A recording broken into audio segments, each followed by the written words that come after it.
Hello again, fellow Mystery Files. Today I am back with a bonus video. This time I am reviewing the 2023 miniseries Murder is Easy, which, again, I was impressed with this adaptation this time around. I remember, like, the first time I watched it, right when it came out, I did not like it, and I'm glad I didn't review it at the time because you know what, I would have been a largely negative review, but having rewatched it now, I was really impressed, and I really don't remember why I didn't like it the first time around. Again, it was nothing like what I remembered. Like, I remembered a lot of just like side plots and like sort of like deviating away from the main plot, but that wasn't what happened here at all. Like, this is a very solid adaptation, definitely one of the best more recent adaptations within the last 10 years or so. But anyway, I will be spoiling both the book and the miniseries, so be careful about that. And before I begin, make sure you like and subscribe to keep up to date with the channel, and to make sure you join in the Discord if you haven't already, link in the description below. And I'll start with an overview of the miniseries. And I have to say, I really enjoyed this. This was an excellent adaptation. I would not say this is a top tier one, but probably like second tier. Like, I remember not liking this one the first time it came out, and I'm glad I didn't review it then because it would be a lot more negative. This was actually quite faithful to the text, and I would say this is clearly the best Murder is Easy adaptation. The Olivia de Havilland, Helen Hayes one is just very weird, with Luke being like a computer wizard or something, and Miss Marple ITV one with Benedict Cumberbatch. I mean, really, just one of the worst adaptations of all time. And we have like the French Le Petit Mort. That one's like fine, but it strays a little bit. But and I do think with Murder is Easy. This is one of those stories that can use a lot of tweaking. It's a very scattered and loose story that needs something to sort of like tie it all together. So this is a book that, when adapted, I think really can't be too faithful. Our hero here is Luke Obiako Fitzwilliam, played by David Johnson, who is currently starring in the Stephen King film Long Walk. And Luke in this version is from Nigeria, and he is black. And I don't want to get into this, but I know people were upset by this change. Personally, I felt it worked very well. Having an outsider into Witchwood investigate is what should be done, as Luke in the novel is also an outsider. It's actually like very like Hercule Poirot. I think people tend to forget Poirot is an outsider and a foreigner, and Luke is sort of haunted by Nigeria's colonial status and its fight for independence. This takes place in 1954. And he gets all kinds of stares and looks, and I think this is to the benefit of the story, because I think the Luke of the text also experiences this, but to a modern day viewer, I think that sentiment is going to be lost. So I think having Luke be Nigerian worked very well.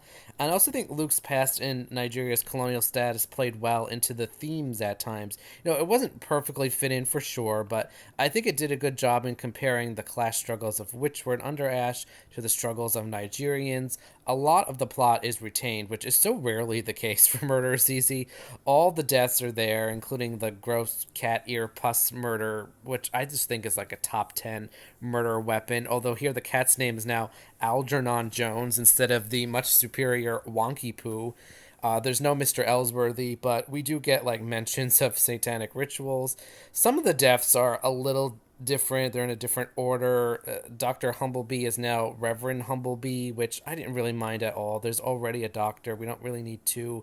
I was a bit disappointed that Rivers, the chauffeur, was murdered by a tree branch and not a stone pineapple, which I also think is like a top 10 murder weapon in Christie, but just given how bizarre it was. But this was a very good miniseries. I highly recommend. I do think the first episode is significantly stronger than the second one, but overall, this was very good. All right, time for the praise. And I found this adaptation remarkably faithful to the original. And when changes were made, they were made with a purpose that kept sort of the original feel to the novel. I found this very impressive for this book in particular, which I think it does go off the rails at times. It's a little bit loose and I think hard to capture in a coherent way. And I think this adaptation really captured the novel very well. I also thought the insertion of some of the themes like independence and classism were appropriate for not only this story but also for a modern audience. I appreciated that there was like just enough of those themes to make it work without beating us over the head with them. I don't like when themes are like bashed over us over and over again. It's like we get the point. But here I thought it was very nicely done. I thought the cast was spectacular. I have to be honest, I didn't recognize many of these actors. There's no like real like true big name star here outside of I guess Penelope Wilton who plays Miss Pinkerton and I guess maybe Tom Riley who plays Gordon Whitfield. So I did not know a lot of these actors very well and I was impressed by them. I don't think there was a single dud. We never get any diversions from the plot. I really got the sense that production understood the story and had a firm grasp on what they wanted to achieve in telling the story this way. I should note the series was directed by Minu Gaur and the screenplay written by Sien Ejwunmi Labar. I hope I'm pronouncing their names correctly. And like the book, the series opens excellently. The scenes with Luke and Miss Pinkerton on the train to London are spectacular.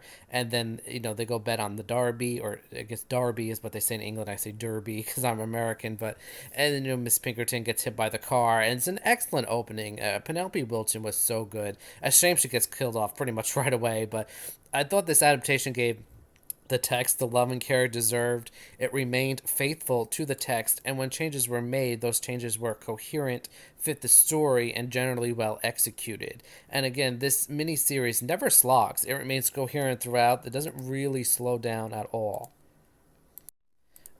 And for some criticism, I think the biggest thing here is the same thing that sort of plagues a lot of the more recent Christie adaptations, and that the ending was super rushed. Like, I thought the summation gathering was sufficiently thorough, but so much of the lead up to that was contained in about a 10-minute section halfway into the second episode. The victims all having been people who angered Gordon Whitfield. Gordon's past with Miss Wainfleet are just two conversations like squeezed into this 10-minute segment right before the reveal. Miss Wainfleet is barely in this. And I remember the first time I watched this, I was wondering if, like, did they change the murderer? Just because, like, Miss Wainfleet had very few scenes and not a lot of story. She didn't really have any content. And it's because that's all just squeezed right into the end. And given the change of theme to independence and this class struggle, I did find Miss Wainfleet as a murderer to not really fit that theme like on her own. They did have to change the motive here very slightly. Like what Gordon did was that not that he dumped Miss Wainfleet when they were young, but Miss Wainfleet had earned a scholarship to university and her father disapproved of this, and Gordon was basically threatened and intimidated into revealing that, and Miss Wainfleet was pulled out of school. So she lost her independence and future that way. She did still strangle the bird, but I did find this motivation a little less potent than the one in the text. And because they did keep things like her strangling the bird and her revenge against Whitfield, it did not feel as coherent as I think it did in the book. And it also makes you feel a little bad for Gordon Whitfield, which I don't think we should be feeling. It's not that I thought the change was bad, but I don't think it held the same weight as the original, and it felt a little shoehorned in to match the themes, and it did seem to not jive well with some of the other things going on.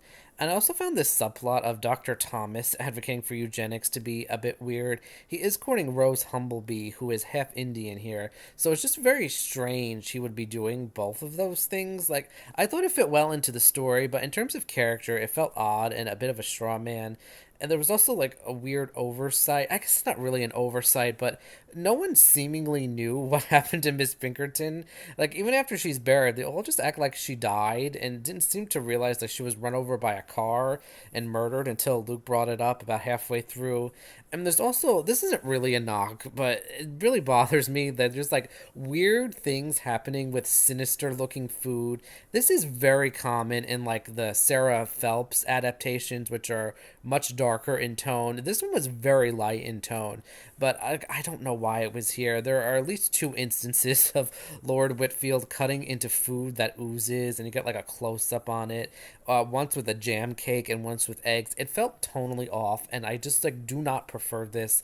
I still have nightmares about Kirsten like ripping the fat off a ham in Ordeal by Innocence, but overall, I did not find many issues here, but the pacing was very noticeably uneven and needed to be better. Everything was sort of like squeezed into like the second half of the second episode in a way that felt very rushed, and I think this could have benefited from a third episode. All right, let's get into performances and characters, starting with our lead, David Johnson as Luke Obiako Fitzwilliam. And I was not familiar with this actor, but I was impressed with him. This was a great performance, and I really liked the subtle changes with Luke. He felt like Luke Fitzwilliam, but honestly, a little better than the novel. Him being from Nigeria definitely made a stark outsider compared to the one in the novel, and I think that's for the better. I also really liked his relationship with Miss Pinkerton. I think something that worked very well compared to the novel was Luke's motivation of solving Miss Pinkerton's death and achieving justice for her. That lingers over him, especially since she trusted him and she asked him to place a bet for her and she won. He's like left holding like all of this money when she dies, and before he can give her the cash back, and that just like sticks in his mind. In the novel, I do think Miss Pinkerton's role definitely like wanes over time. I thought this was much better. It was much more consistent and it made a lot of sense. Penelope Wilton played Miss Pinkerton. Wilton is definitely on my short list of actresses who I would want to see play Miss Marple, and she was fantastic here. A shame she gets killed off right away, but I mean, that is the role here. And this is actually her second Christie adaptation. She previously played Carrie Louise in the ITV Marple They Do It With Mirrors, which is actually one of the few good ones from that series, and she was fantastic here. She's only in about like 10 minutes of the program, but it was a great 10 minutes, and she really nailed the role and brought Miss Pinkerton to life. I don't really have a lot to say here other than she was very good, and I wish we got more from her. Morfydd Clark played Bridget, and I thought the former was very good, but I do think Bridget herself felt a little modern for the 1950s in a way I don't think was intentional. Bridget is for sure in that mold of like Anne Bedingfield, of the independent, strong woman, but here she did feel very modern, and I think it was unintentional because it's never really referenced how independent she is. I thought the actress was good, but there was just something off about this character. But I did like how she does not wind up with coupling with Luke at the end. I thought it was inevitable that would happen, but I think this ending works better with both Bridget and Luke just resuming their lives outside of Witchwood. Sinead Matthews played Miss Wainfleet, who, again, is a bit younger than the text. I thought Matthews was excellent here. She really nailed, like, the duality of the sweeter, gentler country lady and the crazed psychopath. My problem with the character is not, with the actress. It's with the script, just simply not using her at all. She's barely in it, and everything interesting about her is rushed in the last, like, 10 minutes. Was a real shame. It is my biggest problem with the miniseries, and it could have been an all-time great. Miss Wainfleet is a role that really like should be a standout, and I don't think the script did justice to Miss Wainfleet or Sinead Matthews. I think they both deserved better, but I really thought the actress was good here. Tom Riley played Lord Whitfield. This is Tom Riley's third Christie adaptation. He played Bobby in the ITV Marple Ordeal by Innocence and Raymond in the Suchet Poirot Appointment with Death. He's a little younger than the text Lord Whitfield, and that didn't really bother me outside of some of the like cluing supposed to be like old fashioned, which doesn't really apply to a younger Whitfield, but it wasn't a big deal. And this was another great performance. He was sufficiently morally gray. Like, he definitely felt chummy and welcoming, but then when he turns and reveals his more egotistical self, it was so believable and well executed. I actually wish maybe he should have been a little more, I don't want to say evil, because he's not like evil, but maybe a little bit more villainous. Again, that's because the ending is rushed. We don't get this sense of that villain from him until the very end, and then it's just cleaned up pretty quickly. But I actually thought if we got more of that, but what we got was still very good. Doug Henshaw plays Major Horton, who did not really have a big as role as it seemed here. Horton definitely serves as more like the Sir Henry Clithering type position, where he's just sort of guiding Luke around and walking his dogs all over the place. I thought the performance was good, and I would like to see a little bit more of him. Like, his wife is potentially a victim, and it's sort of like unclear what exactly happened to her and like what was actually going on there, which I believe is something that does happen in the book as well. But again, I would have liked a little bit more closure here. But again, pretty good character. Mark Bonner played the Reverend Humblebee. Again, another great performance, but I did find his death scene like a little melodramatic. He was just like knocking over like the badminton equipment or whatever it was. And I thought the change of making him the vicar instead of another doctor was fine. It didn't really matter all that much. And I thought the tension between him and Whitfield was good. The show really sets him up as one of the victims because of this, and it's his death that does begin the finger pointing at Lord Whitfield. I did think it was weird that Miss Wainfleet tried to kill him with the cat ear pus thing, but then just like didn't work, so she poisoned him. It was a bit strange, but again, that's also like a plot hole that exists in the novel. That like, how did Doctor Humblebee like not notice his hand was infected for so long? But again, I thought the movie at least tried to clear that up a bit. Nimra Bucha plays Mrs. Humblebee, who I thought was a bit of an underused character. She didn't really seem to have like any purpose except to encourage Luke after her husband is murdered, and she just spends a lot of time with her daughter Rose, played by Phoebe Licorice, who was far more interesting. Her relationship with Dr. Thomas was peculiar to say the least. It did feel like more of a subplot, not really related to the main plot, unfortunately. But again, I still thought it was very well done. I thought these actresses were very good here. And again, I know like people are upset they're Indian. Like it actually makes a lot of sense they would be, but I know I don't want to like get into that. Like I personally did not mind at all. And the final character discussed is Dr. Thomas, played by Matthew Baton.